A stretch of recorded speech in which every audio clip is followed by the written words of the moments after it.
수험생 여러분 고생하셨습니다. 종로학원 백성열 선생입니다. 일단 한 5분 정도 전체 이번 출제 경향을 말씀드릴게요. 일단 문학의 경우 굉장히 EBS 연계율이 높았습니다. 한두 지문 빼고는 저는 EBS에서 출제됐습니다.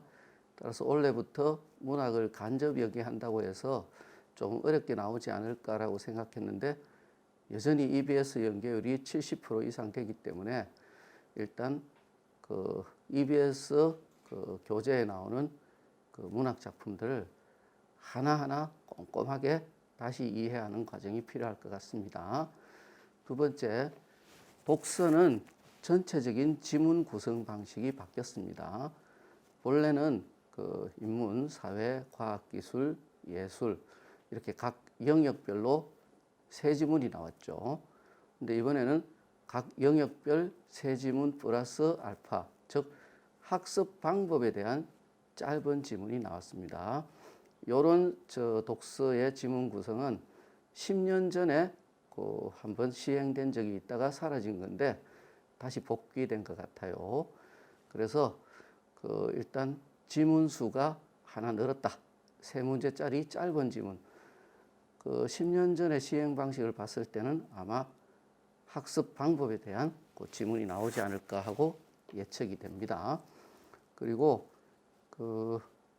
EBS 연계율은 예를 들어 독서가 세 지문이 나오면 전통적으로는 한 두 지문 정도는 어렵게 출제되고 한 지문은 쉽게 출제됐어요. 그런데 지금 네 지문 구성에서는 첫 번째 독서 방법, 학습 방법에 대한 지문은 아주 쉽고 그 다음에 나머지 영역별 지문 중에서 두 지문이 평이했습니다. 그리고 한 지문만 어려웠는데 그게 바로 생물 지문이었어요.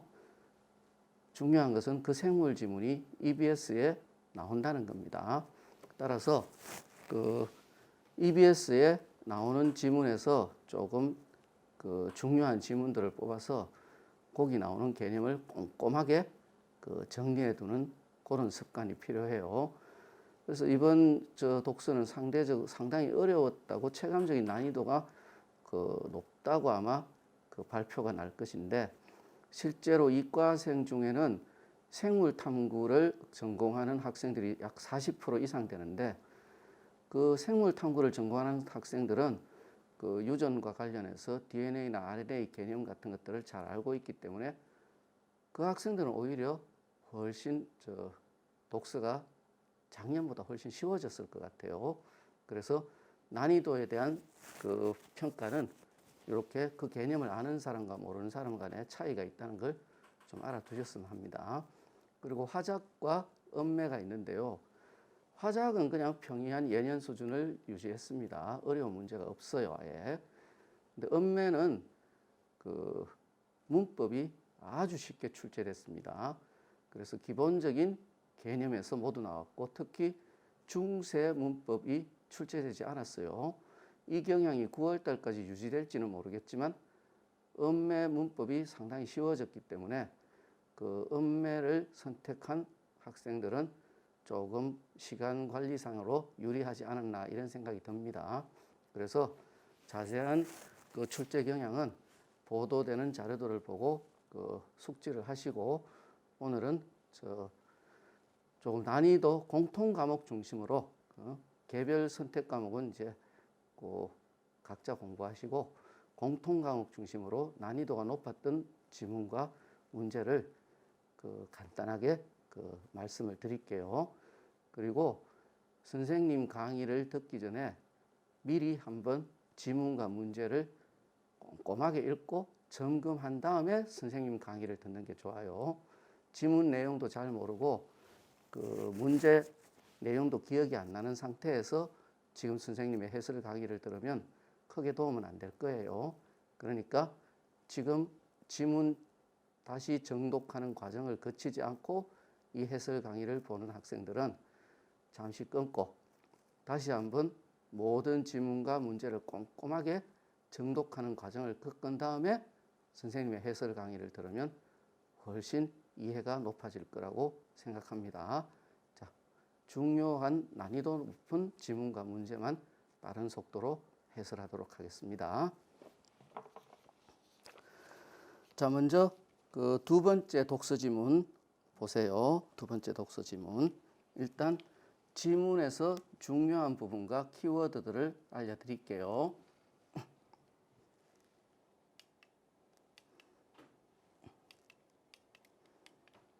자, 근대 이후 철학자들은 과학적 세계관이 대두되면서 이전과는 달리 인과를 물리적 작용사의 관계로 국한하려고 하였다. 과학적 세계관이라는 것은 경험할 수 있고 검증할 수 있는 물리적 작용만 사고하는 그런 사고방식을 과학적 세계관이라 그래요. 그런데 여기 모순이 있다는 거죠. 인과를 물리적 작용사의 관계로 국한하려고 했는데 흉 같은 사람은 인과관계 그 자체를 관찰할 수 있는 물리작용으로 보지 않았다는 겁니다. 당연하죠. 요 밑에 나와 있죠. 추위 때문에 강물이 얼었다면 추위와 강물이 얼었다는 것은 경험할 수 있는 물리적 현상이지만 추위 때문에 강물이 얼었다는 이 인과관계 자체는 물리적 현상이 아니기 때문에 경험할 수 없다. 이런 이야기예요. 그래서 인과를 물리적 작용사의 관계로 보는 이런 경향에 반대하는 철학자들이 생겨났죠.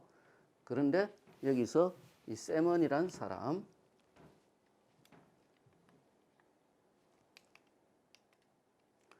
여기 세먼이라는 사람은 이미 기출문제에도 이 사람의 이론이 한번 나왔어요. 평가원 기출문제를 열심히 정독해서 중요 개념들은 알아놔야 되는 이유가 여기 있어요. 이 세먼이라는 사람을 평가원 지문에서 한번 숙지한 사람은 훨씬 이 지문 이해가 쉬웠을 거예요. 자, 이 세먼이라는 사람은 그럼에도 불구하고 인과를 과학적 세계관, 즉 물리적으로 검증할 수 있는 그런 어떤 영역으로 바라보았다. 이런 이야기죠.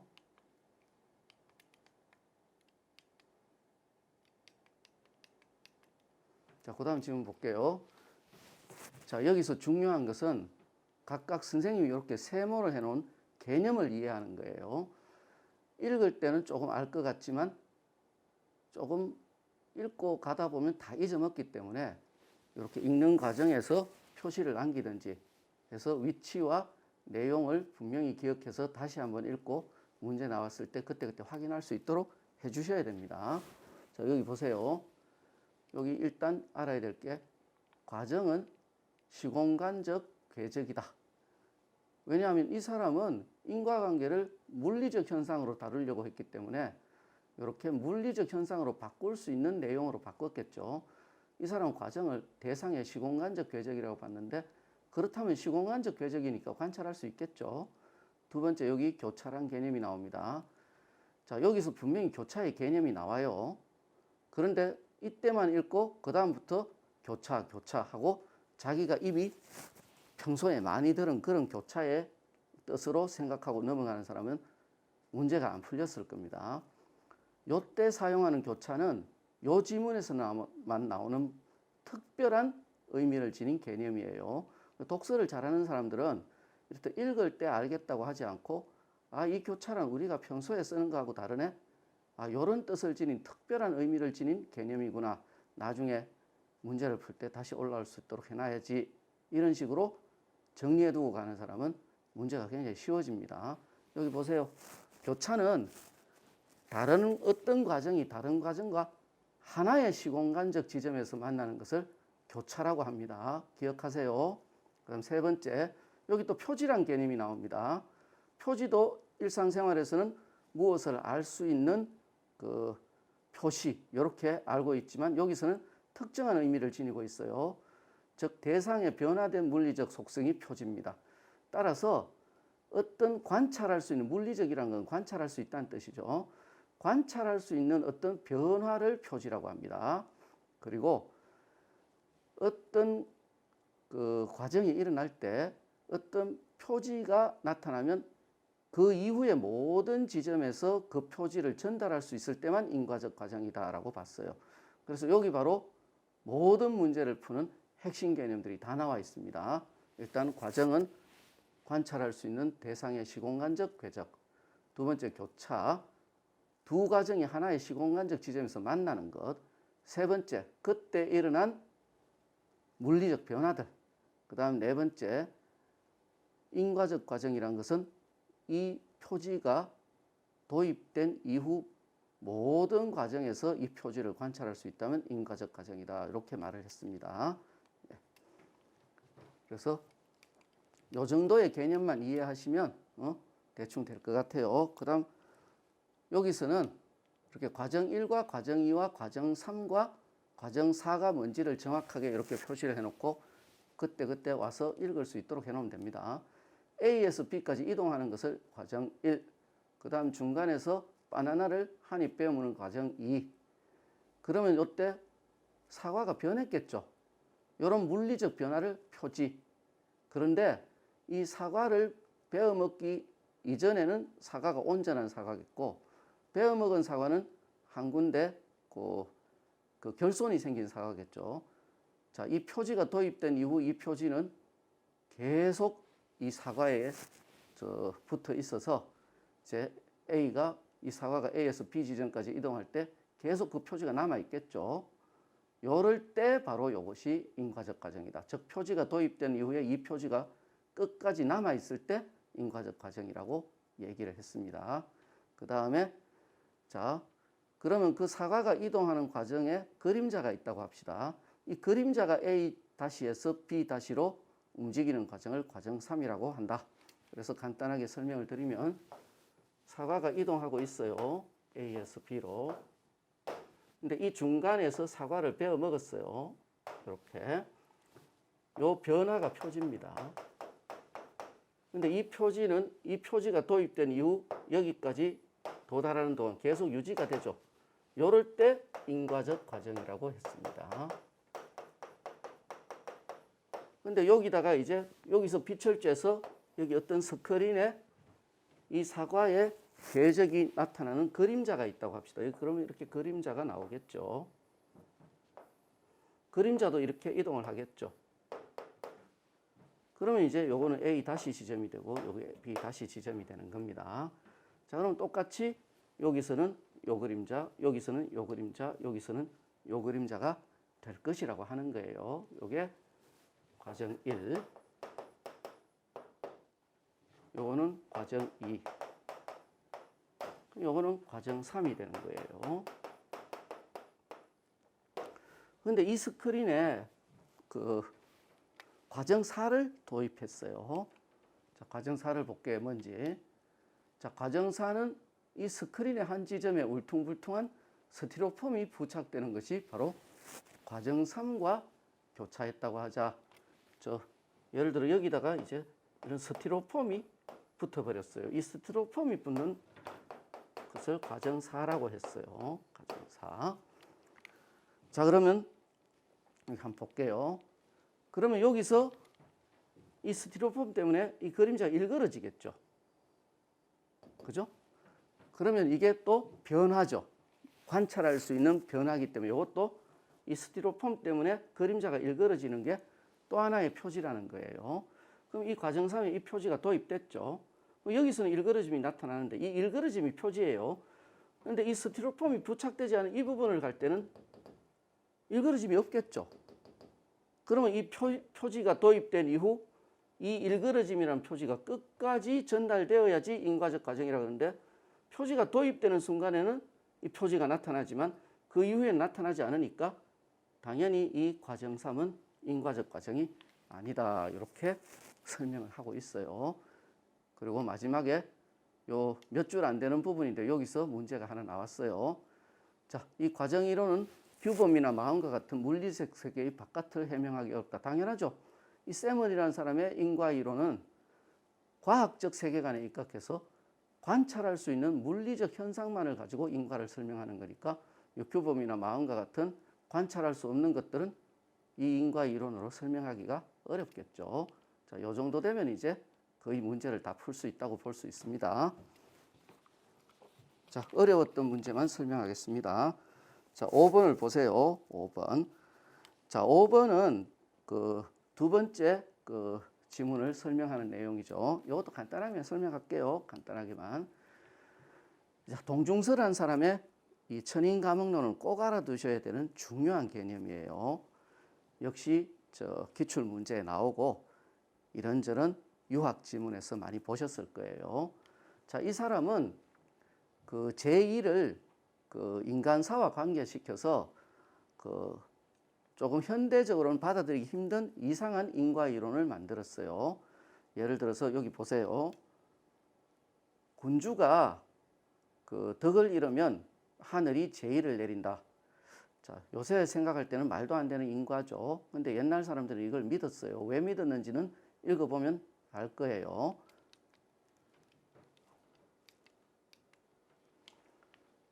자, 하늘과 땅에는 공통된 기가 있어요. 이렇게 공통된 것을 이제 이치라고 하죠. 그 유학에서는. 그래서 군주가 덕을 잃어서 땅의 백성들에게 무슨 일이 일어나면 이 땅의 기와 그 다음에 하늘의 기가 서로 감응을 하는 거예요. 이게 천인감응이에요. 그래서 하늘이 다시 제의를 내리는 거예요. 그래서 이렇게 군주가 덕을 잃으면 제의가 나타난다. 이런 인과관계를 만들었어요. 이런 인과관계. 그러면 요거는 두 가지 의미가 있다는 거다. 전부 이 군주가 지배를 하는 것도 하늘의 뜻이고, 그 다음 군주가 잘못할 때 제의를 내리는 것도 하늘의 뜻이고, 그리고 군주가 이 실정을 바로잡지 않으면 군주가 바뀌겠죠. 그것도 하늘의 뜻이다. 뭐 이런 이야기예요. 그래서 동양에서는 이제 제의가 일어나면 신하들이 군주에게 당신 잘못하지 않았느냐, 앞으로 좀 잘해라 해서 군주의 그 폭력적 지배를 견제하는 어떤 그 수단이 됐다. 그런데 이것에 대한 이제 그 왜곡이 일어나요. 이 방식이 조금 이따 변한다는 거예요. 예언화 경향으로 변해서 제의를 인간사의 징조로, 인간사를 제의의 결과로. 자, 읽을 때는 대충 아는 것 같지만 이 인과관계는 좀 이따가 보면 원인과 결과의 순서를 뒤바뀔 확률이 높기 때문에 정확하게 한번 화살표로 메모를 해 두셔야 돼요. 자, 동중서의 천인감흥론에 의하면 군주가 덕을 잃고 백성이 고통을 받는 인간사가 나타나면 이걸 하늘이 받아들여서 제의를 내리는 거예요. 제의를. 그래서 이게 원인이고 이게 결과예요. 하지만 이 예언화 경향은 뭐냐 하면 여기 보세요. 인간사를 제의의 결과로 대응시켰으니까 반대죠. 어떤 제의가 나타나면 이제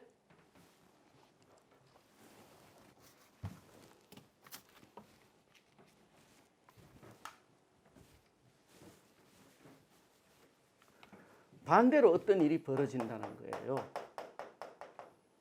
그래서 동중서의 천인감흥론에 나타나는 인과를 전도시킨 거죠.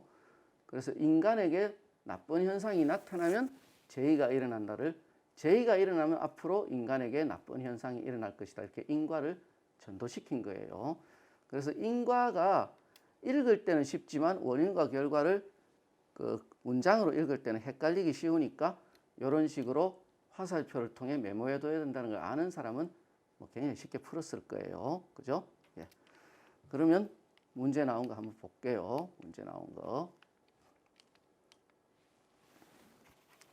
자, 일단 5번 문제를 한번 볼게요. 5번 문제. 5번 문제 내용은 이제 여기 있습니다. 여기. 자, 주의란 사람은 나중에 이제 일식, 월식을 옛날 사람들 일식, 월식을 제의라고 생각했기 때문에 이제 일식, 월식이 나타나면 군주가 잘못됐다고 뭐라 그랬을 건데, 그때는 과학이 조금 더 발전했는지 이거는 그 군주의 덕과 관계가 없고 이 천문의 어떤 현상이다 하는 게 밝혀졌죠. 그러니까 이거는 예측 가능한 자연현상이니까 제의가 아니죠. 이제 제의가 아니게 된 거예요. 요것이 제의가 아니게 됐다는 거지 제의가 예측 가능하다는 뜻이 아니에요. 일식, 월식을 옛날에는 제의로 간주했는데 이제는 예측 가능하게 됐으니까 제의가 아니라는 거예요. 그래서 요건 제의가 아니지만 이렇게 예측 가능하면 제의가 아니니까 이제 앞으로 나타나는 제의는, 제의의 개념은 설명되기 어려운 자연현상이죠. 왜냐하면 설명될 수 있다면 제의가 아니니까 이제 제의는 설명될 수 없는 것이다. 이런 식으로 얘기를 하는 거예요. 그래서 5번에 정답이 4번이죠. 4번. 자, 하늘은 음양의 변화에 반응하지 않지만 아까 말했지 않습니까? 하늘의 기와 인간의 기가 공통된 기가 있기 때문에 땅에서 이 음양의 기의 변화가 일어나면 하늘이 그것을 받아서 다시 인간에게 내려보낸다는 거죠. 따라서 4번은 금방 풀 수 있는 쉬운 문제예요. 5번이 조금 정답은 아니지만 조금 어려웠는 건데 여기 보세요. 천문학의 발달에 따라 예측이 가능해지면서 이를 설명 가능한 자연현상으로 보게 되었다. 여기 바로 나오죠. 그 다음 6번을 보세요. 6번은 개인적으로 생각할 때 아주 오답률이 높을 것 같아요. 근데 요 6번 문제를 푸는 키워드는 딱 한 개밖에 없어요. 아까 말했던 교차라는 개념의 정의를 밑줄 긋고 간 사람과 요거 다시 와서 봐야지라고 생각하고 간 사람과 그냥 읽을 때 조금 알겠다고 그냥 넘어간 사람의 차이에 불과해요. 일단 정답을 볼게요. 6번, 4번이 정답이죠. 보세요. 바나나의 일부를 베어냄으로써 변화된 바나나 그림자의 모양은 과정 3이 과정 2와 교차함으로써 도입된 표지이다. 자, 아까 선생님이 교차를 뭐라 그랬어요? 두 과정이 하나의 시공간적 지점에서 만나는 거라 그랬어요. 그럼 보세요. 과정 1은 이 사과가 이동하는 것, 이게 과정 1이죠. 그 다음에 과정 2는 이 사과가 베어 먹히는 이게 과정 2예요. 그러면 과정 3은 뭐냐면 이 그림자가 이쪽으로 가는 거죠. 그럼 6번에 1번을 보세요. 1번은 당연히 이 원래 사과와 그림자는 당연히 공간이 다르죠. 시간은 같을 수 있어요. 시간은. 공간이 다르니까 당연히 다른 시공간적 궤적을 그리는 거고 4번을 보세요. 지금 요 그림자가 이렇게 이동하는 것을 과정 3이라 그랬는데 여기 과정 3과 과정 2가 교차한다고 되어 있어요. 근데 교차의 뜻은 뭐냐? 여러분이 생각할 때는 막 교차하는 것 같지만 보세요. 아니 이것이 저 과정 2가 이거예요. 그리고 이게 과정 3인데 아니 어디서 만납니까? 시간적으로는 일치할 수 있어요. 여기서 이렇게 가는 동안 요 그림자도 가겠죠. 시간적으로는 일치할 수 있지만 공간적으로 만나는 점이 없어요. 따라서 교차의 뜻만 알면 그냥 4번이 답이란 걸 아주 쉽게 알 수 있다. 뭐 이런 이야기예요. 그냥 그렇구나 하지 마시고 중간중간에 짧게 설명되는 개념들을 나중에 다시 찾아와서 필요할 때마다 읽고 확인할 수 있게 만들고 가야겠구나라는 생각을 하셔야 이 문제를 풀 수가 있습니다. 자, 그 다음에 8번 문제를 볼게요. 8번 문제.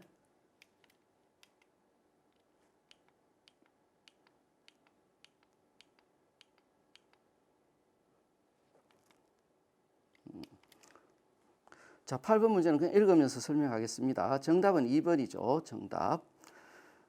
자, 인과관계를 대상 간의 물리적 상호작용으로 국한하는 나의 입장은 이건 보기를 읽지 않아도 금방 풀 수 있죠. 보기를 읽지 않아도 본문 이해를 했다면 금방 풀 수 있어요. 인과관계를 대상 간의 물리적 상호작용으로 국한하고 있어요. 그래서 물리적 상호작용은 검증 가능하고 관찰 가능한 물리적 작용이에요. 그러면 대상 간에 감응할 때 이 대상 간의 감응은 인간사와 하늘이죠. 근데 이때 하늘이란 것은 산소와 질소로 가득 찬 구체적인 물리적 현상으로서의 하늘이 아니에요. 뭔가 인간사를 주재하는 초월적 존재로서의 하늘이죠. 벌써 물리적 현상으로 관측할 수가 없어요. 따라서 그냥 바로 2번이에요. 그렇다면 당연히 부합할 수가 없겠죠. 그래서 간단하게 풀 수 있는 문제였습니다. 다음 질문 넘어갈게요. 자, 그 다음에 아주 어려운 것처럼 보이는 지문이 나왔어요. 아주 어려워요. 자, 요 유전 지문인데, 요건 유전 지문은 아니죠. 하지만 유전학의 가장 핵심적인 개념인 DNA와 관계된 지문이에요. 자, 이 지문은 좀 전에 말씀드렸듯이 생물 탐구를 전공해서 DNA 복제라는 원리를 아는 사람은 너무너무 쉽게 풀었을 거예요. 하지만 생물 탐구를 전공하지 않은 특히 문과생들은 DNA가 뭔지도 모릅니다. 그리고 DNA 복제 과정이란 건 더 모르죠. 이렇게 선생님들이 요즘은 중요하다고 하면 그냥 거기 나오는 지문만 맞춰 풀기로 끝내고 맞췄다고 하지 말고 여기 나오는 어떤 핵심 개념들 그리고 그 어떤 일이 일어나는 과정이나 원리들을 조금 메모를 해서 기억해 두려고 하세요. 몇 가지 개념과 원리만 알아도 이 지문은 아주 쉬워집니다.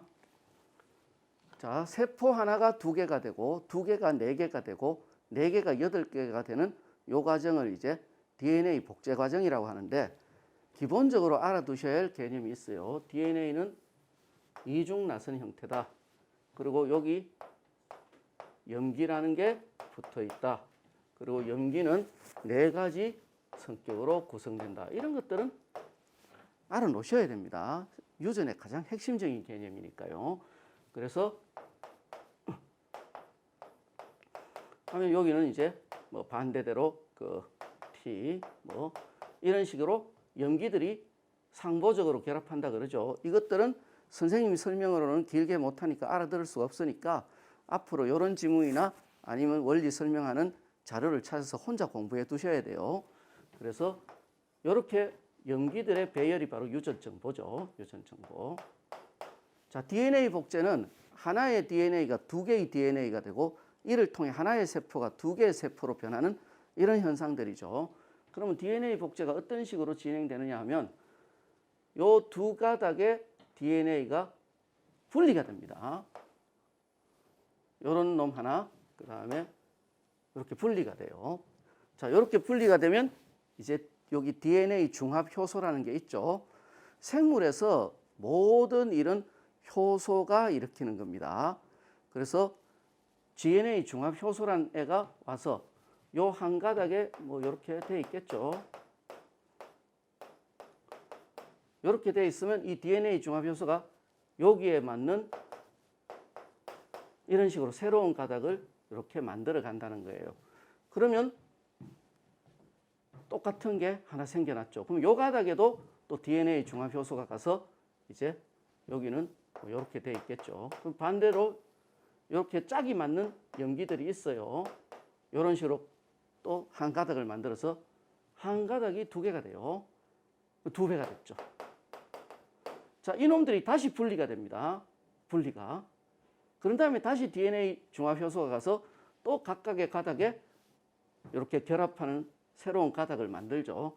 그러면 다시 2배가 되는데 이번에는 4가닥이 2배가 됐으니 8배가 된다. 이런 이야기예요. 이런 이야기. 이 정도로 일단 뭐 간단하게 이해를 해 주시고. 자, 그러면 이 지문이 왜 나왔느냐 하면 굉장히 시의적인 지문이죠. 지금 코로나 때문에 문제가 많아요. 그러면 어떤 사람이 코로나에 감염됐는지 안 감염됐는지를 검사를 해야 되는데, 자, 그 사람에게 바이러스가 들어가 있다면 이 바이러스는 막 순식간에 수십 배, 수천 배, 수억 배로 증폭합니다. 하지만 이 사람에게 이 검사를 하는 당시에 그 바이러스 양이 아주 적다면 이게 잘 확인되지가 않아요. 그래서 그 안에 들어있는 바이러스의 양이 일정 양이 돼야지 검사를 할 때 아, 이 사람 안에 바이러스가 있구나라고 이렇게 확인을 할 수가 있는 거죠. 자, 그 사람이 감염된 지 오래돼서 바이러스가 많이 증폭했다면 대충 검사를 해도 바이러스 양이 많으니까 감염됐구나 하고 알 수 있겠지만 바이러스가 몇 개밖에 없다면 너무 미소해서 이렇게 우리가 검사 이렇게 침을 넣는 거 아시죠? 거기에 바이러스가 안 묻어 나올 수도 있다는 거예요. 그러면 감염이 됐는데도 감염이 안 됐다고 판정을 내릴 수도 있는 거죠. 그래서 그 사람의 그 침이나 타액 같은 데서 시료를 뽑습니다. 이걸 시료라 그러죠. 시험 대상이 되는 재료. 그러면 거기 바이러스가 막 엄청나게 많을 수도 있겠죠. 그러면 검사를 딱 하면 나오겠죠. 하지만 바이러스가 한두 마리밖에 없다면 검사를 해도 발견을 못할 수 있으니 거기 한두 마리 있는 바이러스를 증폭을 시켜야 된다는 거예요. 그래서 한두 마리를 계속 2배, 4배, 8배로 하면 엄청난 양이 되겠죠. 그러면 검사를 딱 하면 한두 마리여도 지금은 증폭된 거니까 이 사람에게 바이러스가 있다는 걸 확인할 수 있다는 거예요. 그리고 여기 이제 약간 복잡한 과정이 있는데 읽으면서 설명을 드릴게요. 이거는. 자, 여기 보세요. 자, 일단 여기 보세요. 주형 DNA가 있어요. 이 주형 DNA는 그 사람의 침 같은 시료 안에 들어있는, 이때 이 주형 DNA는 바이러스 DNA겠죠. 만약 바이러스 검사를 한다면. 그래서 정폭의 대상이 되는, 당연히 DNA는 이중가닥이에요. 이거는 상식이에요. DNA가 이중가닥이라는 걸 모르는 사람은 여기 계속 두 가닥, 한 가닥, 두 가닥, 한 가닥 나오면 정신을 못 차릴 거지만, DNA가 두 가닥이라는 걸 아는 사람은 전부 다 읽히겠죠. 보세요. 한두 마디의 개념 이해가 전체 이해도를 100배, 200배 높입니다. 자, 요 중에서 그 특이한 부분, 요 정도 부분만 이제 확인하는 거죠. 뭐 긴 이런 것 다 확인할 필요는 없어요. 요 정도만 알아도 이놈이 있다는 건 금방 알 수 있으니까요. 그래서 이 바이러스의 침 안에 들어있는 바이러스의 이 DNA, 이걸 이제 정폭시키려는 거예요. 그리고 요 부분만 보자. 요걸 표적 DNA라 그런다는 거예요. 이 전체는 주형 DNA죠. 주형이라는 것은 복제의 대상이 되는 원본을 말하는 거예요. 그것도 단어 정도는 알아두셔야 되겠죠. 그 다음에 이제 조금 이따 나오겠지만 이 바이러스의 DNA를 두 개로 분리합니다. 이런 식으로. 근데 분리하려면 이제 좀 이따 나오겠지만 이렇게 열을 가해야 된다고 나와 있어요. 그래서 어떤 침 안에 바이러스가 한 마리 있다고 합시다. 한 마리. 그럼 일단 열을 가하면 이놈이 이렇게 DNA가 분리돼요. 분리가. 자, 이제 여기 또 한 가닥을 더 붙여서 DNA를 두 개를 만들고 또 분리해서 네 개로 만들고 이렇게 해서 바이러스를 정폭할 수 있다는 그런 이야기고, 그 다음에 여기 다른 개념 설명할게요. 그 다음에 여기 중합효소는 이렇게 한 가닥만 있는 이 바이러스를 두 가닥으로 만들어주는 효소를 중합효소라고 한다. 그죠? 이렇게 나오죠, 여기. 그 다음에 프라이머는 요 표적부를 찾아내는 위치, 표지 기능을 하는 거예요. 예를 들어서 이제 요렇게 요게 표적부라고 합시다. 그럼 두 가닥으로 분리되면 요 부분이 있겠죠. 그럼 프라이머라는 걸 집어넣습니다. 프라이머. 근데 프라이머는 이제 여기 붙어야 되겠죠. 여기 보세요. 두 종의 프라이머가 표적 DNA 시작과 끝에 결합한다. 자, 그러면 여기가 표적 DNA 부분이라고 합시다. 그럼 프라이머를 두 개를 집어넣는 거예요. 그러면 시작 부분과 끝 부분 이렇게 표적 DNA의 부분에 요 프라이머라가 붙어요. 근데 붙으려면 뭐다? 요 놈도 DNA 한 가닥이 되는 거예요. DNA 한 가닥. 그리고 요 놈이 여기 붙으려면 알아서 찾아서 붙어야 되죠. 그러려면 아까 말했듯이 요렇게 각각의 염기 서열이 있죠. 그럼 염기 서열은 이렇게 서로 상보적에 결합하기 때문에 이 염기 서열을 이미 알고 있어야 된다는 거예요. 이 부분을 알고 있으면 이 부분에 결합하는 프라이머를 탁 집어넣으면 이 놈이 들어가서 알아서 자기하고 상보적으로 결합하는 부분이 이렇게 붙어요. 붙습니다. 그러면 이제 아직 한 가닥이 더 완성된 건 아니에요. 여기 남았죠. 여기. 왜냐하면 프라이머는 앞부분과 뒷부분에만 결합하니까. 그래서 이제 여기다가 여기 보세요. 뉴클레오티드, 요새는 타이드라고 하네요. 요새는. 요게 바로 염기예요. 자, 요 놈을 막 뿌려 넣습니다. 그러면 요 놈이 여기다가 A는 여기가 T라면 여기는 A라는 뉴클레오티드가 이렇게 가서 붙습니다.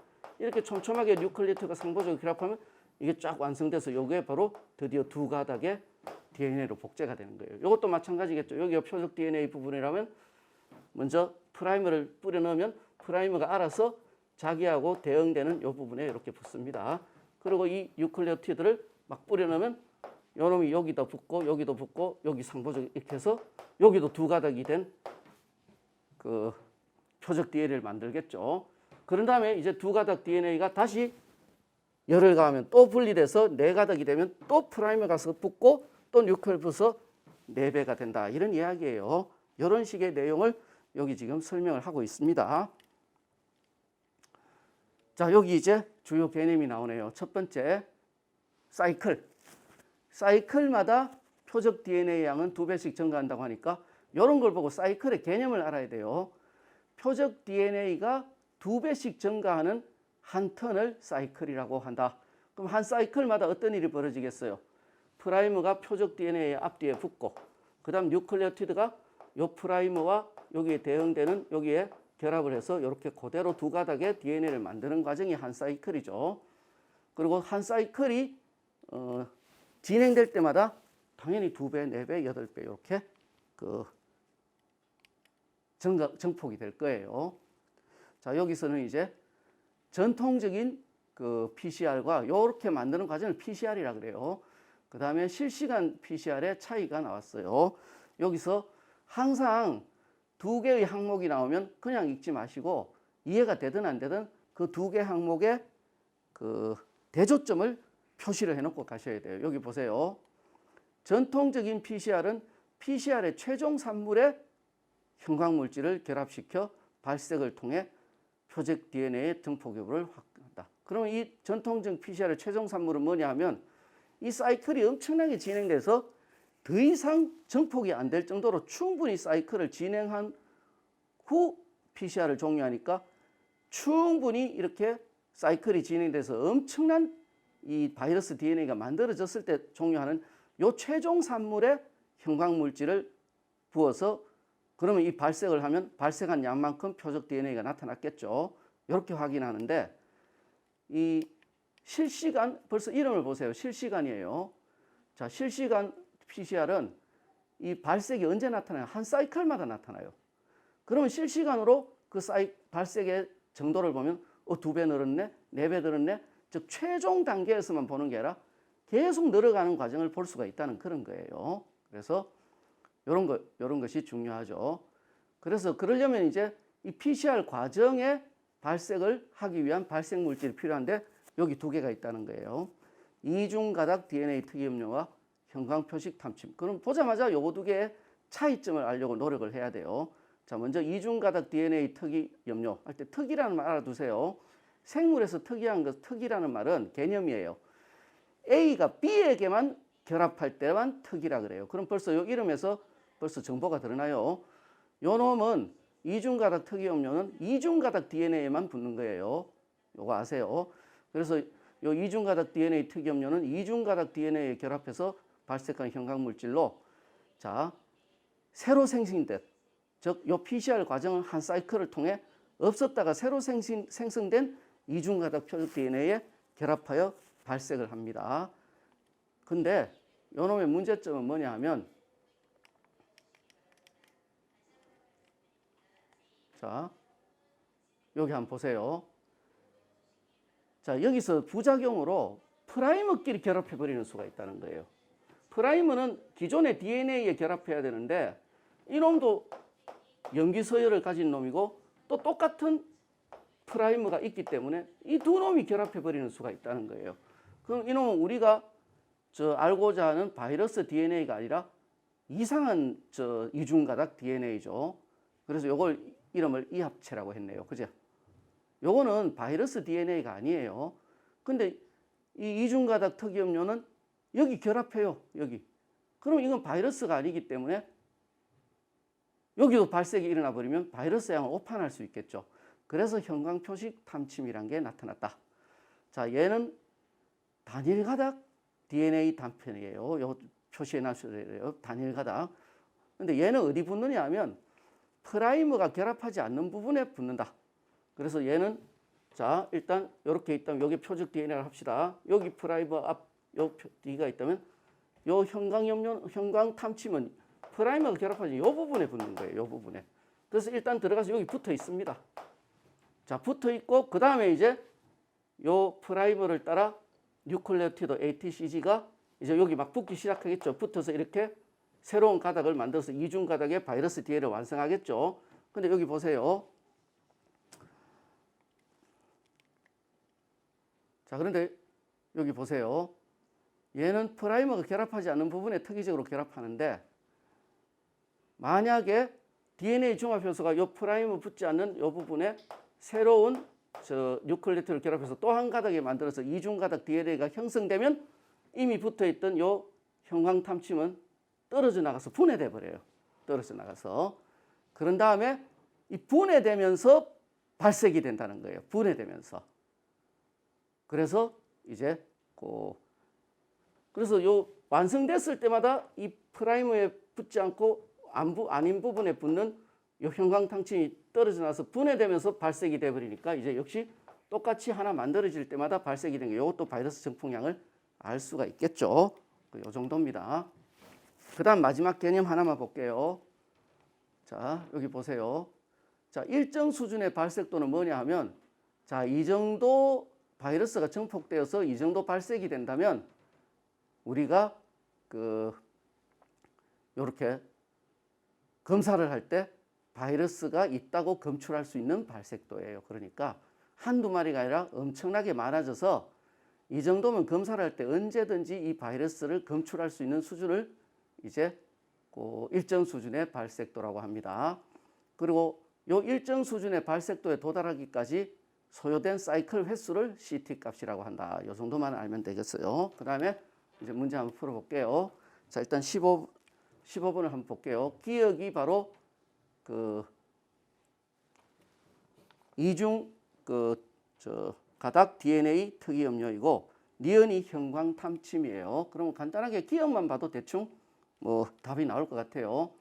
기억은 어디 결합합니까? 기억은 DNA에 결합하는 것이지 프라이머에 결합하지 않아요. 벌써 틀렸습니다. 그 다음에 요 기억을 보세요. 기억은 형광물질과 결합한다. 똑같은 문제죠. 형광물질과 결합하는 게 아니라 이중가닥 DNA에 결합해요. 이름이 있잖아요. 이중가닥 특이결합이라고. 1번과 3번 똑같아요. 기억은 이중가닥 DNA에 결합하고 여기도 이중가닥 DNA에 결합하니까 자, 요 기억은 틀린 거고 이건 달리니까 맞는 거예요. 그 다음에 이것도 보세요. 자, 한 사이클의 시작 지점에서 발색이 일어나는 것이 아닙니다. 시작 지점은 이제 프라이머가 붙고 해서 아직 이중가닥 DNA 만들어지기 전이에요. 그래서 완전히 만들어졌을 때 발색이 일어나기 때문에 시작 지점이 아니라 종료 지점이에요. 그래서 이것도 달리는 맞는 거예요. 자, 이거 보세요. 기억은 이것도 맞죠. 그래서 이렇게 일단 기억만 가지고 이렇게 표시를 합니다. 요거는 당연히 기억은 표적 DNA에 당연히 붙어서 발색 나오겠죠. 이중 가닥이든 단일 가닥이든 완성되면 하니까. 그럼 니은을 볼게요. 니은은 형광탕침인데 요 기억은 안 봐도 되겠죠. 니은을 보세요. 자, 니은은 표적 DNA에 붙은 채 발색이 일어난다. 자, 요건 틀렸어요. 그죠? 그죠? 잠깐만요. 자, 달리죠. 달리. 니은은 표적 DNA에 붙은 게 아니라 이중 가닥이 완성되면 떨어져 나온 다음에 분해되면서 발색을 하는 거예요. 그래서 붙은 채 발색이 일어나면 이건 달리니까 맞는 거죠. 그래서 기억도 맞고 이제 니은은 달리니까 그것도 맞아서 요 2번이 답이에요. 요 3번 보세요. 자, 니은은 형광물질과 결합하는 것이 아니라 프라이머가 아닌 부분에 바이러스 DNA와 결합하는 거예요. 그 다음에 이것도 니은은 역시 이중가닥이 완성된 후에 분해되면서 발색을 하니까 이것도 틀렸어요. 이것은 자, 방금 똑같죠. 니은은 이중가닥 표적 DNA 결합하는 것이 아니라 요 한 가닥인 여기에 프라이머가 결합되지 않는 부분에 결합하니까 틀렸어요. 그래서 2번이 답입니다. 그 다음에 자, 16번은 너무너무 쉽습니다. 너무너무. 자, 16번을 한번 볼게요. 자, 4번을 볼게요. 4번. 자, 실시간 PCR로 진단 검사를 할 때 표적 DNA의 염기설이 알려져 있어야 감염력 당연하죠. 이게 원래 바이러스의 DNA예요. 근데 여기 프라이머가 붙어야지 이제 정폭 과정이 시작되는 건데 이 프라이머는 여기 염기서열에 동일해요. 요 기존 염기서열과 동일해서 뿌리기만 하면 알아서 자기가 동일한 여기 붙는다는 거예요. 자, 그러면 이 프라이머를 뿌리려면 기존 염기서열과 동일한 프라이머를 만들어야 될 거 아니에요. 그럼 기존 염기서열이 알려져 있어야 되죠. 그러니까 바로 4번이 답이란 걸 금방 알 수가 있습니다. 여기서 조금 어려운 선지가 1번인데 자, 전통적인 PCR로 진단 검사를 할 때 시료의 바이러스의 양이 적은 감염 초기에는 이 속았을 사람들이 많아요. 시료의 바이러스의 양이 적으면 너무 적어서 감염 여부를 진단할 수 없겠군. 맞아요. 근데 그래서 조금 있는 바이러스를 정폭시켜서 감염 여부를 진단하는 게 PCR이기 때문에 요거 쏘갔을 것 같은 사람들이 많네요. 그 다음 마지막 문제를 한번 볼게요. 여기 보세요. 자, 이 침이, 자, 이미, 요거 한번 볼게요. 이제 둘 다 침이라고 할게요. 요걸로 가지고 검사를 하니까. 자, 이 A는 여기 기존에 그 바이러스가 얼마가 있는지 안다는 거예요. 뭐 한 2개 들었다고 하자. 2개. 그 다음에, 요 B는, 요 반대로 합시다. 여기는 모른다는 거예요. 근데 여기는 2개 들었다는 걸 안다는 거예요. 이게 본래 들어있는 DNA의 농도를 알지 못하는 A와 그 다음에, 그 농도를 알고 있는 B를 가지고 있다는 거예요. 자, 그럼 문제를 한번 볼게요. 잘 보세요. 요 침이 2개가 있는데 하나는 여기 본래 바이러스가 몇 개 있는지 2개 있다. 안다는 거예요. 요거는 아직 얼마 들어있는지 모른다는 거예요. 요걸 A라고 하고 요걸 B라고 했어요. 자, 그런데 여기 볼게요. 자, 만약 A가 이 표적 DNA의 초기 농도보다 높다면, 만약 그러면 이걸 4개라고 할게요. 4개. 자, 표적 DNA가 정폭되면서 사이클은 2배씩으로 늘어나는 과정이죠. 시간당 표적의 시료의 표적 증가량은 A가 당연히 많습니다. 왜냐하면 2배씩 증가하죠. 한 사이클마다 2배씩 증가하니까 이거는 한 번 사이클이 있을 때 4배가 되는 거고, 이건 4배니까 8배가 되겠죠. 그리고 한 사이클이 진행됐다고 할 때 얘는 4배 증가했고 얘는 8배가 증가했을 테니까 당연히 A가 훨씬 크겠죠. 그 다음에 2번째 보세요. 자, CT 값은 어떤 값이라 그랬어요? 충분히 사이클이 진행돼서 이제 그 바이러스가 있는지 검출할 수 있는 수준의 발색도를 지닌 CT 값이에요. 그러면 충분히 검출할 수 있는 정도의 정폭량을 지닌 발색도는 똑같은 거 상수인 거예요. 여기서도 충분하면 이제 CT 값이 되겠고 여기도 충분하면 CT 값이 돼. 즉, 이 정도 바이러스 양이면 검출할 수 있다는 거예요. 그때의 발색도예요. 그리고 사이클 횟수는 다르겠죠. 사이클 횟수. 예를 한번 들어볼게요. 자, 16이 바이러스를 검출할 수 있는 정폭된 양이라고 할게요. 그죠? 그러면 이 16은 똑같은 거예요. 16은. 그러면 16에 도달하는 시간은 누가 빠르겠어요? 요거는 한 사이클, 2사이클만 하면 16에 도달하는 시간이 나오겠죠. 근데 요거는 한 사이클, 2사이클, 3사이클을 해야지 16에 도달하는 시간이 나오는 거예요. 그래서 어차피 검출할 수 있는 수준의 발색도는 항상 A나 B나 같아요. 하지만 그 CT 값은 당연히 A가 작겠죠. 이게 원래 더 많았으니까. 그래서 이 정도로 하면 이 문제를 쉽게 풀 수 있습니다. 하지만 이런 것도 좀 아셔야 돼요. 여러분들이 지문 내용이 전혀 이해되지 않았다면 그냥 이런 문제 3점짜리는 보자마자 버리셔야 됩니다. 그리고 이 문제를 풀 시간을 아껴서 맞춰 풀기를 좀 열심히 하시는 게 좋을 것 같아요. 자, 이 정도면 최고 어려운 지문 설명을 마쳤습니다. 자, 그 다음 지문 볼게요.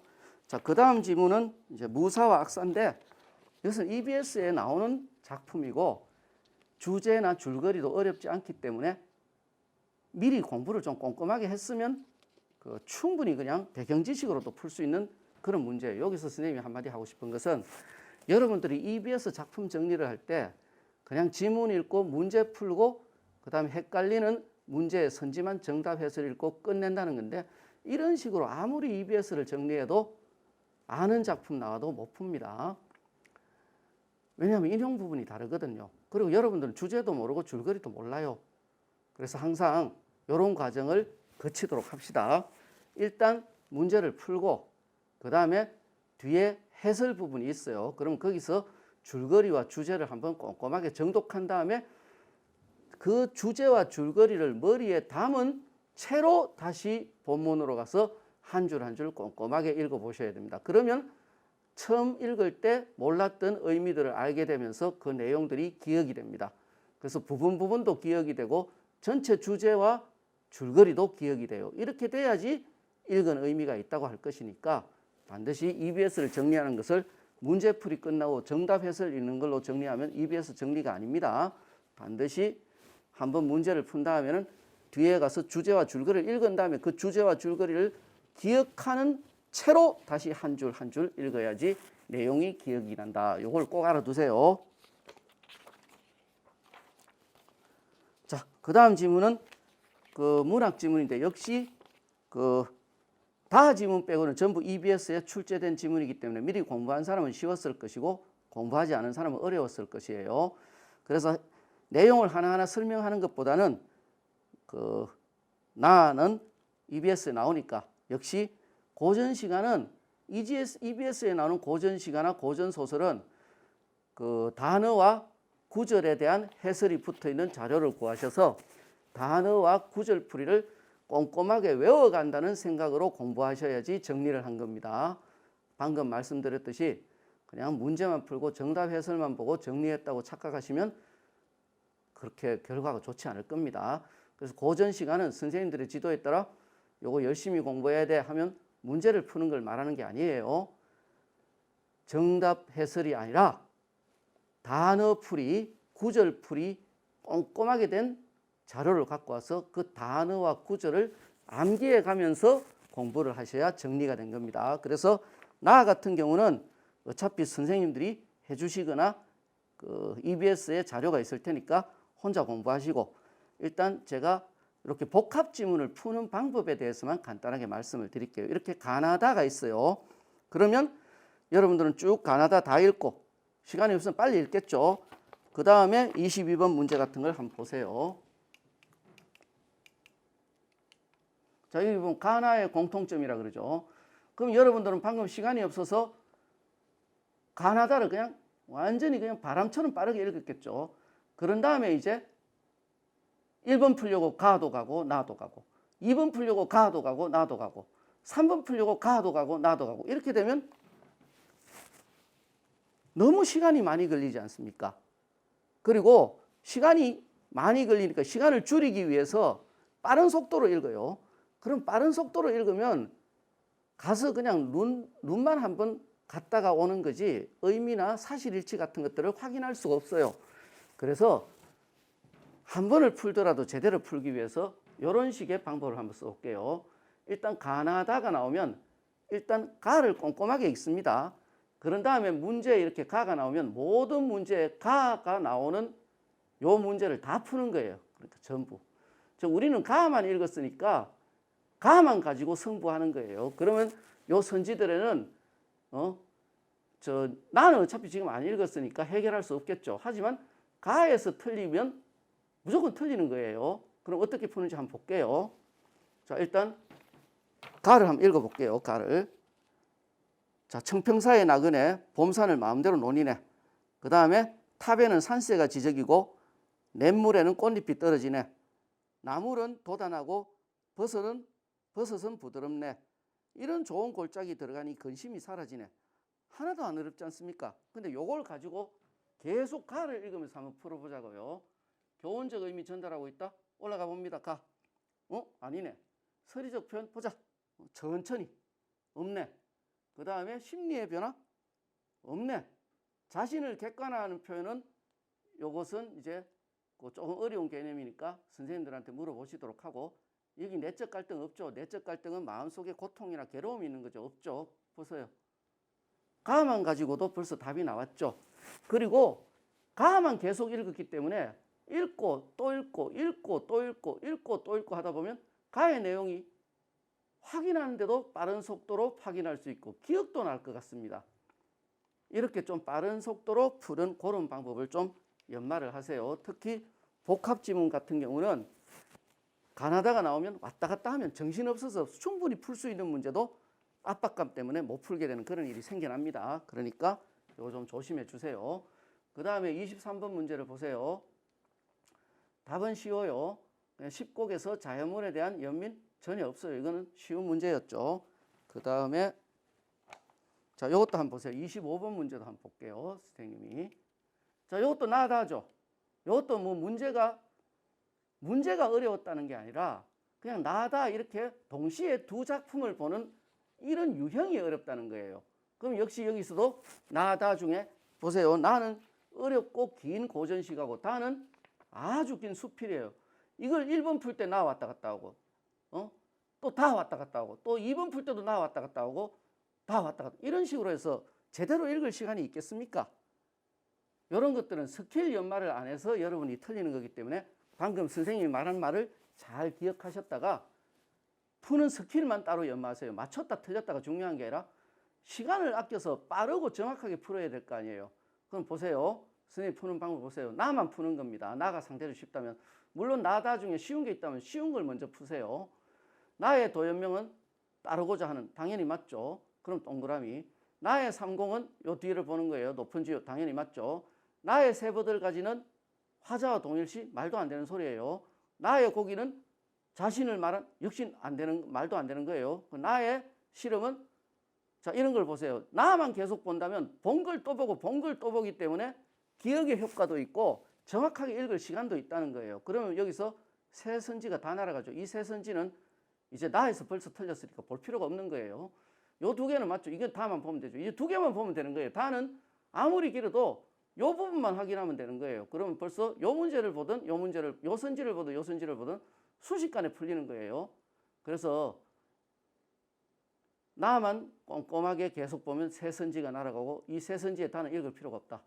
그리고 두 개가 남았는데 요걸 보든 요걸 보든 하나를 꼼꼼하게 보면 다는 이제 다 읽고 이해할 필요도 없고 요 선지가 맞는지만 보면 되니까 요것만 봐도 벌써 맞고 요게 맞으면 이거 안 읽어도 되죠. 아니면 2번을 먼저 봐도 이게 틀리면 이게 맞겠죠.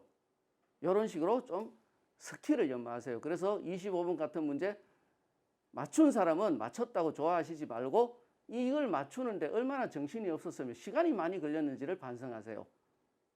그리고 틀린 사람은 어려워서 틀린 게 아닙니다. 시간이 모자라고 정신없어 틀린 거니까 방금 선생님이 말한 스킬을 좀 장르복합에서는 꼭 연마를 하도록 그렇게 권유를 드립니다. 자, 이렇게 하면 뭐 요거는 어렵지 않을 거예요. 자, 그 다음 지문은 채봉감별곡인데 이 채봉감별곡은 그냥 기출문제만, 즉 수능평가원 기출문제만 해도 2번이나 나왔어요. 2번. 그러면 역시 아까 제가 말씀드렸듯이 그냥 기출문제 풀면서 문제 풀고 그냥 틀리는 선지만 이렇게 대충 정답해서 읽은 사람은 오늘 문제 나오면 또 새 출발해야 돼요. 새 출발. 그렇게 하지 마시고 항상 문제를 풀고 나면 뒤에 꼼꼼한 해설이 붙어있는 좋은 참고서가 많습니다. 그럼 거기 가서 일단 주제와 줄거리를 꼼꼼하게 읽으세요. 그런 다음에 주제와 줄거리를 기억하는 채로 다시 인용부의 한 줄을 꼼꼼하게 읽으세요. 그러면 아까 대충 넘어갔던 구절들의 의미와 그 다음에 행동 또는 이미지들의 의미들이 다 살아납니다. 그러면 그 인용부에 대한 내용도 기억이 나고 그 다음 요 인용부를 통해 방금 읽었던 전체 주제와 줄거리도 기억나기 때문에 항상 EBS 문학작품을 정리할 때는 이런 식으로 정리하셔야 됩니다. 자, 그 다음 마지막 지문을 볼게요. 자, 마지막 지문도 가와 나 두 개가 있어요. 자, 이때 어떻게 풀어야 돼요? 똑같이 왔다 갔다 하지 마시고 가나 중에 하나를 타겟으로 잡습니다. 그리고 그 타겟으로 잡는 것은 되도록이면 짧거나 아니면 내가 조금 더 공부를 했기 때문에 알 것 같은 지문을 고르세요. 그래서 이것은 가를 골라도 되고 나를 골라도 됩니다. 그럼 가를 골랐을 때 문제 푸는 법을 한번 얘기를 해볼게요. 이건 맞추고 틀리고는 어렵지 않기 때문에 별로 대단한 의미가 없어요. 시간을 줄이고 빠르고 정확하게 풀 수 있느냐가 가장 중요합니다. 자, 한번 볼게요.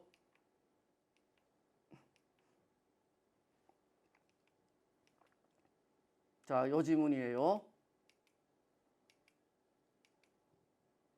자, 32번부터 한번 풀어볼게요. 이거는 푸는 방법을 말씀을 드리는 거지 뭐 내용 설명하는 건 아니에요. 내용은 굉장히 쉽기 때문이에요. 자, 여기 한번 볼게요. 자, 만약 가만 본다고 합시다. 가를 한번 볼게요. 가.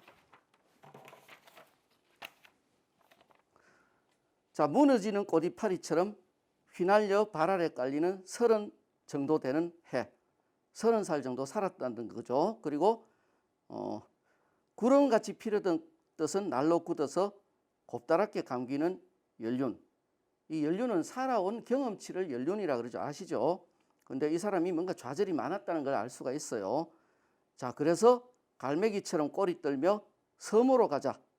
후회되는 일상에서 뭔가 벗어나고 싶은가 보죠. 그러면 그 섬에는 피는 꽃이 있을 건데 얼마나 맑을 것인가. 마지막 연을 볼게요. 지금까지 30 정도 살면서 부끄러울 정도로 초라한 경력을 육지에다가 갖다 맡기고 나는 이제 그 슬픈 경력마저 끊어버리고 꽃피는 섬에 가서 불꽃처럼 살겠다. 굉장히 쉬운 시예요. 자, 한번 볼게요. 자, 가는 과정을 나타내는 시어들을 나열하여 시간의 급박한 흐름, 다 필요 없어. 시간의 급박한 흐름이 틀린 거예요. 그럼 가는 나라갔죠. 이건 이선지 나 볼 필요가 없는 거예요. 두 번째, 가와 달리 자연물에 빗대 화자의 움직임, 선생님이 요 일부러 세모로 했어요. 이렇게 무슨 말인지 애매한 것들은 막 힘들게 판단을 하고 결정을 내려고 하지 말고 빠른 속도로 세모하세요. 요 화자의 움직임이라는 말이 어려운 게 이런 것들은 중의성을 지녔다 그래요. 중의성. 자, 본문의 사면을 보세요. 갈매기처럼 꼬리를 떨면서 섬으로 가자라고 했는데 여기 보면 분명히 갈매기란 자연물을 빗대어 화자의 움직임을 드러내고 있지만 다른 생각도 할 수 있어요. 이거는 실제로 화자가 움직이는 게 아니잖아 라는 생각을 한 사람은 괴로웠을 거예요. 이런 것들은 이 화자의 움직임이란 말이 중의성을 지니기 때문이에요. 이런 것들은 고민하지 마시고 빨리 세모를 하세요. 세모. 그러면 요 세모. 그 다음에 3번에 가 색채 없어요. 그러니까 빛이 있네요. 빛이라는 색채가 있어요. 자, 있는데 달리라고 했으니 이건 틀린 거예요. 요거 아세요? 가를 읽을 때 달리가 있으면 맞으면 틀리고 틀리면 동그라미 맞아요. 그럼 날아갔죠. 1번, 3번은 이제 나를 읽을 필요가 없는 거예요. 자, 4번을 보세요. 가는 하강의 이미지, 꽃잎파리가 떨어지죠. 일단 가는 맞아요. 5번을 보세요. 가는 표면에 드러난 청자. 자, 청자는 말을 건네는 대상인데 표면에 드러나려면 너는 이라든지 꽃이여 이렇게 드러나야 돼요. 물 틀린 거죠. 그럼 보세요. 벌써 가만 빠르게 봤어도 가를 또 보고 또 보고 하고 얼마든지 시간을 썼는데도 아주 빠르게 1번 날아갔고 그 다음에 3번 날아갔고 그 다음에 5번 날아갔네요. 이제 2번, 4번과 2번밖에 안 남았어요. 근데 요거는 이제 화자의 움직임이란 말이 아까도 헷갈렸어요. 그러면 요걸 보는 것보다 4번을 보는 거죠. 그럼 4번에는 시를 읽고 이해할 필요도 없어요. 그냥 하강의 이미지가 있는지만 보면 되는 거죠. 그러면 나를 따로 보면 자, 이 나를 길게 다 읽고 이해하는 것이 아니라 하강의 이미지가 있는지만 보면 되는 거예요. 딱 보면 버스에서 뛰어내리고 싶다라고 바로 하강의 이미지가 나옵니다. 그러면 2번을 볼 필요 없이 4번이 그냥 바로 답으로 나옵니다. 이런 식으로 풀면 될 것 같아요. 그래서 일단 공통 과목에서 난이도 높은 지문과 문제들을 대충 해설해 줬습니다. 하지만 지금 해설을 듣는 건 크게 중요한 게 아니고 선생님의 말에서 좀 교훈을 얻으세요. 독서 지문 같은 경우에 각 영역별로 중요한 개념과 원리를 담은 지문들이 있습니다. 자기가 모르겠으면 선생님들한테 어떤 지문이 중요해요 하고 물어보세요. 그런 다음에 그 지문을 3번 읽든 4번 읽든 메모까지 하면서 읽으세요. 그러면 그 지문에 나오는 개념과 원리들이 어느 정도 머릿속에 들어갑니다. 그래야지 수능에 그 지문이 나왔을 때 개념과 원리만 가지고도 대충 몇 문제를 풀고 그 다음 새롭게 나오는 잡스런 정보들은 맞춰 풀기로 하면 되는 거예요. 그래서 개념과 원리를 모르면 맞춰 풀기도 되지 않습니다. 독서는 선생님들한테 중요한 개념과 원리를 담은 지문을 추천을 받아서 메모까지 하면서 3번, 4번 읽는 방식을 반드시 거쳐야 된다는 것.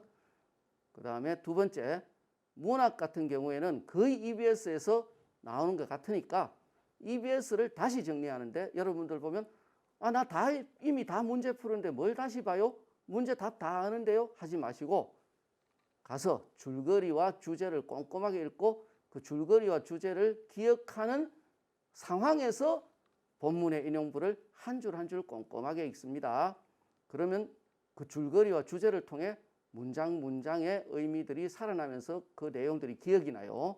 두 번째, 반드시 문장을 읽을 때는 단어의 뜻풀이와 구절의 뜻풀이가 상세하게 적혀있는 참고서를 골라서 나오는 단어들을 또는 구절의 뜻을 외워가면서 정리를 하셔야 된다는 거예요. 이런 식으로 정리하지 않고 맨날 똑같은 지문에서 문제만 달리해서 계속 풀면서 자기가 여러 번 반복해서 풀었다고 생각하는 사람은 단 한 번만이라도 방금 선생님이 말한 듯이 주제 줄거리 읽고 그걸 생각하면서 단어와 뜻풀이를 외우면서 딱 한 번 한 사람보다 시간은 많이 들이고 남는 것은 없다. 이런 걸 알고 전체적으로 독서와 문학을 어떻게 정리해야 될까 이런 것들을 선생님한테 배워가서 아직 5달 남았습니다.